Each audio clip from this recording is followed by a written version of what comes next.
the 1960s.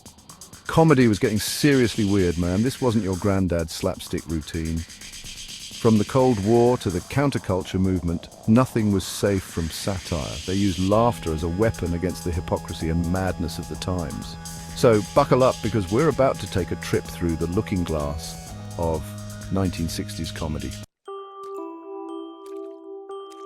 Now, you might be thinking, nuclear war? Hilarious. And to that I say, only in the hands of a comedic genius like Stanley Kubrick. Dr. Strangelove is a film that manages to be both terrifyingly plausible and utterly absurd. It's a comedy of errors on a global scale, a satirical masterpiece that reminds us that sometimes the only way to deal with a world on the brink is to laugh at the sheer lunacy of it all. Next up, we have Mel Brooks, a man who clearly missed the memo about what subjects are off-limits for comedy. The Producers was a smash hit, proving that audiences were ready for something daring, something edgy, something that would make them laugh and squirm in equal measure.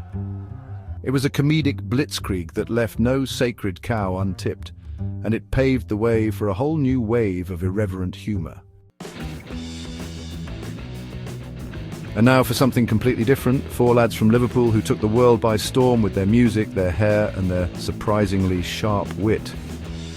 A Hard Day's Night wasn't just a concert film disguised as a narrative, it was a full-blown comedic romp, a surreal and silly journey through the Beatlemania phenomenon. It was a reminder that sometimes the best way to deal with overwhelming chaos is to just roll with it and have a good laugh.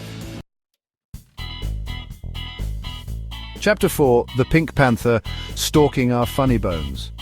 As the bumbling Inspector Clouseau, Sellers created a character that was both iconic and utterly ridiculous, a masterclass in physical comedy and unexpected brilliance.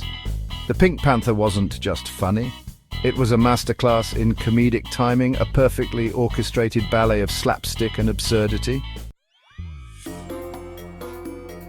Chapter 5, Bedazzled, Devilishly good comedy. This film took the counterculture themes of temptation and moral questioning and injected them with a healthy dose of surreal comedy.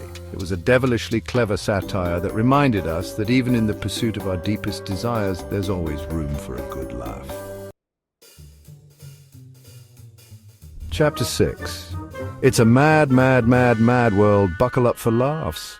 This was chaos on a grand scale, a whirlwind of slapstick, absurdity, and over-the-top characters, all vying for a suitcase full of stolen money.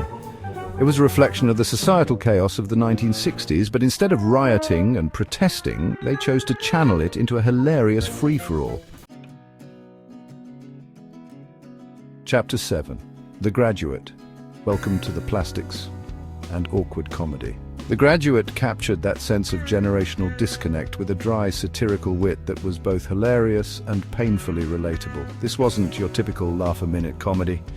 It was a slow burn, a character-driven exploration of disillusionment, societal expectations, and the awkward fumblings of young adulthood. Chapter 8, Casino Royale, shaken, stirred, and utterly ridiculous.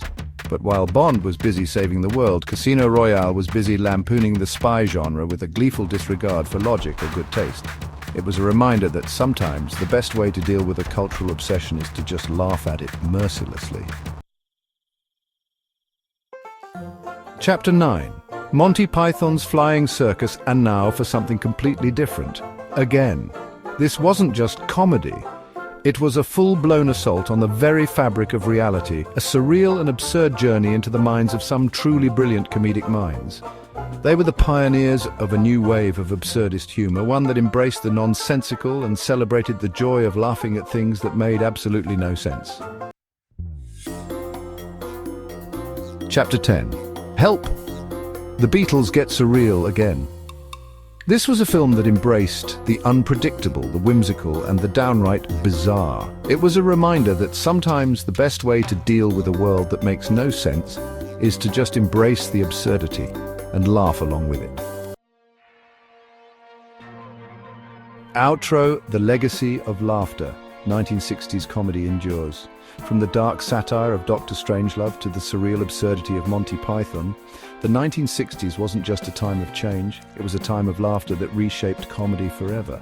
These films and shows dared to challenge conventions, push boundaries, and remind us that even in the face of social upheaval and global uncertainty, there's always a reason to laugh. So the next time you find yourself yearning for a simpler time, when comedy was bold, irreverent, and unafraid to tackle the big issues, revisit these classics. You might be surprised at how relevant their message of laughter and social commentary remains. And hey, while you're at it, why not hit that subscribe button and join the emgotv1 community? We've got plenty more comedic deep dives where that came from.